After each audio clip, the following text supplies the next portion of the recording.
guys, welcome back to my channel. I hope you are all doing great. So as the title and thumbnail of this video implies, today I will be talking about the new season of the Netflix show Selling the OC. So I will be talking about season 3, all 8 episodes. And just so you know, this video contains spoilers because I will be discussing my opinion about my opinions on the plot lines for the entire season. I will be talking about some plot lines in the season that has quite a bit of spoilers because I'm kind of sharing my opinions about all the plot lines in the season versus kind of giving you hints about what's going to happen. So if you haven't seen the entire season, feel free to click off, go and watch the season, and then come back to watch this episode of my video to see if your opinions about the season aligns with mine. But without further ado, let's get into it. So, first I would like to talk about just kind of Kayla this season. I like that she's kind of focusing more on her job, on her work, getting her $28 million listing, just because, to be completely honest, the last season, or the last 2 seasons, her trying to be friends with Alex Hall, when it's very obvious that Alex only likes very specific people in the office, and there was just no way she was going to like Kayla. She was never going to be friends with her. And honestly, Alex is kind of a sketchy person anyway. Is that really someone you want to be friends with, or, you know, kind of look up to? And so I kind of like that she's just kind of focusing on her job this season and her $28 million listing, and just trying to see if she can sell it. But I know that it's a TV show, so there's bound to be drama going on, and I guess the producers also know, because I don't know if they told Gio to start complaining about Kayla's listing, or if Gio started complaining of his own accord. I'm not sure, but it just kind of sounded like he was making up all these bogus accusations about, concerning Kayla, just because it seemed like him telling people that, hey, the agency called him and asked him for his listing strategy to try to see if how they could be able to get the listing, and he was kind of disappointed that he wasn't on the listing with Kayla, or that he wasn't involved in any way. It seemed like him, when he told every other person who is also a real estate agent who works in the industry, they're kind of like, well, that's kind of normal, it's a team, you give this information out, and then it helps, when Kayla succeeds, the entire team succeeds. And it just feels like Gio was complaining just to complain. Also, I want to say that the show has always felt scripted, but season 3 specifically has just been a little too much. It's just insane, just because I remember when Kayla was when Gio confronted Kayla about selling, about the listing at Tyler's little bonfire thing, and it was just they were having this normal conversation where he was trying to get through to her, and she was like, oh, I didn't know, blah blah blah, and then suddenly she randomly snapped and started being dramatic. And I was just and it's so funny that those shots, the dramatic shots, were the ones that were included in the teaser for the season, and the teaser just in random things, and it just kind of it's just funny to see, because I don't know if it was just the directors directing that just to get content or footage. It makes for good drama on the show, but it just looks very inauthentic, I feel like. So yeah. Moving on, I want to talk about the fact that Alex Hall and Polly, I know that last season specifically, they were just being all over the place, sticking their noses in other people's business. Well, I think it was Brandy sticking her nose in Alex's business, but regardless, Polly and Alex are kind of a problematic duo on the show. And at least this season, they weren't really doing anything crazy.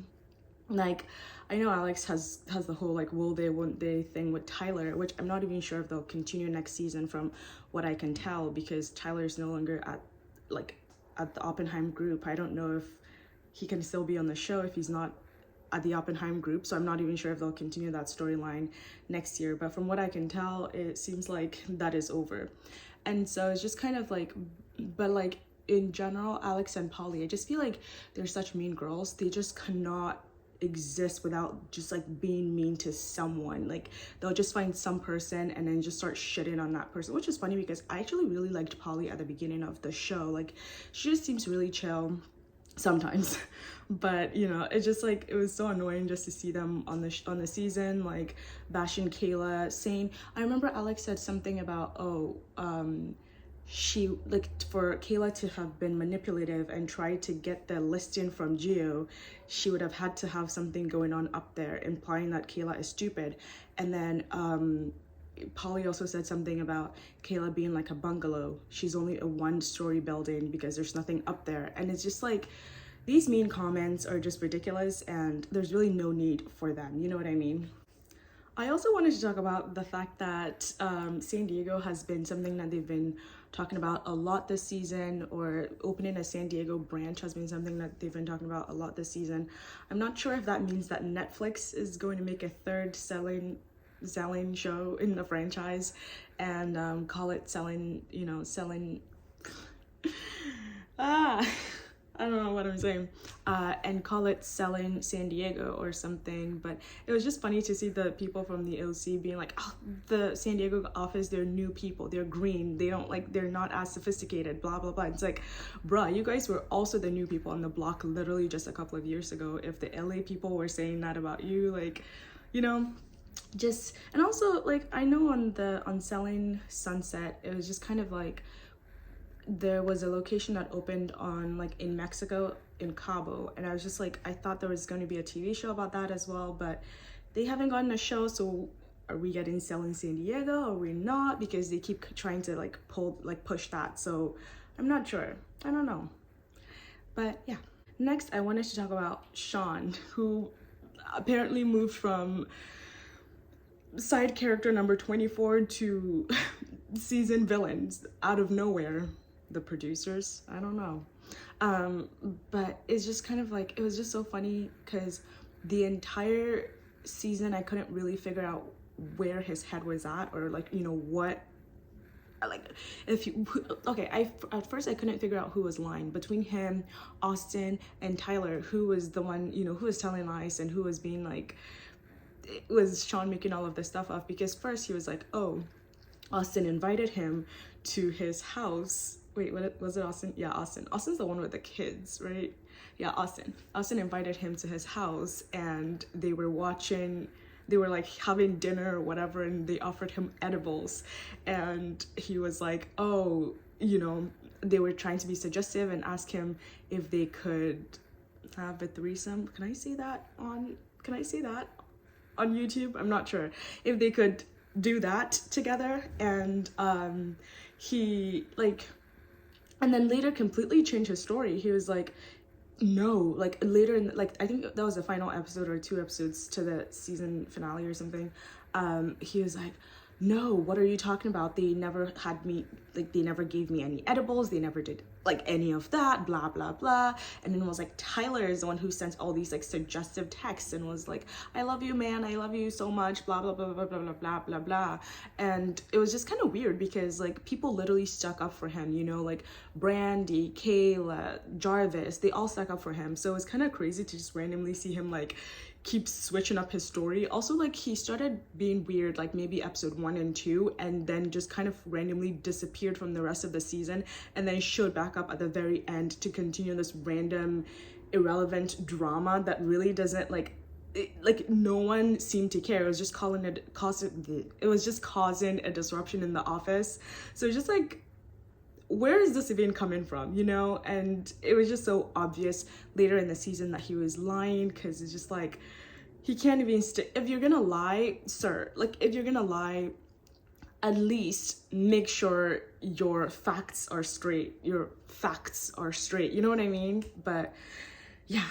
Also, I wanted to talk about how Alex Rose, she's like, I feel like season 1 and 2, she was in it. She was in a lot of drama, mostly because Alex Hall and Polly were like bullying her and Jarvis. And then this season, it just felt like she had disappeared into the background. So I guess she didn't get a storyline this season. So maybe next season, I don't know. But that as well.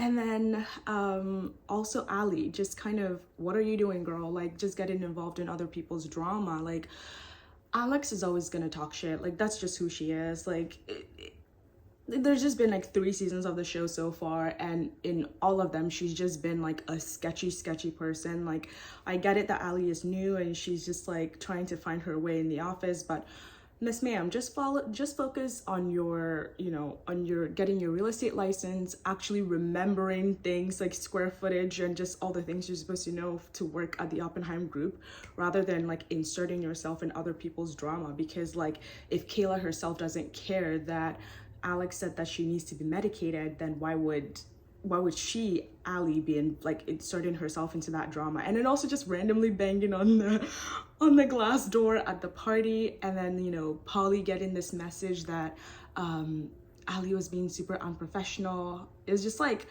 she just needs to mind her own business. But I also get it that she needs to be involved in the drama to get screen time. So, you know, I get it, but it's also like, it just, I don't know if it's worth it. But yeah.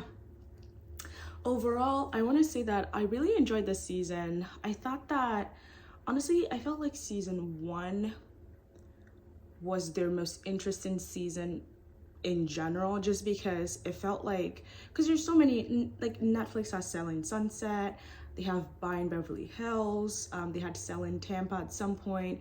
They've got all these like random real estate shows, and it's like, office workplace shows are getting, like reality shows are getting so popular and stuff like that. And Selling Sunset, I felt like they're like, the thing that made them stand out was the fact that on Selling Sunset, the mean girls were not even supposed to be the actual mean girls. Like, the mean girls were actually the people who are chilling and actually doing their job. And then the so-called heroes were actually the people who were like being super mean and just being like the worst, going around talking shit about everybody else. So it was just like, season 1 I thought was very cool. It was not very cool. It was just like good because Jarvis and Rose were supposed to be the mean people, but it's just because they were literally just doing their job. And then Alex and Polly and literally everyone else was against them for literally no reason. I thought that made the show stand out, but now it's just kind of become a random generic show like all the other real estate shows, or just all the other like reality TV shows. So I just wish they would kind of like revisit that storyline more, or just kind of try to do other things to set themselves apart, because the way it was written, like season 3 was written, is just kind of so generic, or the things that happened on season 3 were so generic that in a couple of months I'm probably not even really going to remember what happened. So it's kind of like interesting in the moment, but it's not really like something that's memorable. So yeah, that is my review on Selling Sunset season, I don't know why I said Selling Sunset, Selling the OC season 3. That's what I have to say about it. Let me know how you feel about my review and what you think about the season after watching it, or what you thought about the season after you watched it as well, down below in the comment section. And as usual, please don't forget to hit the like button and click subscribe if you haven't, because I post videos about entertainment content like this. I review a lot of TV shows, movies, and some songs that I've been listening to. I plan on reviewing The Idea of You, the new fan fiction about Harry Styles. So stay tuned for that. And if you want to be notified once I post that, feel free to subscribe. In any case, thank you for watching, and I will see you another time. Bye.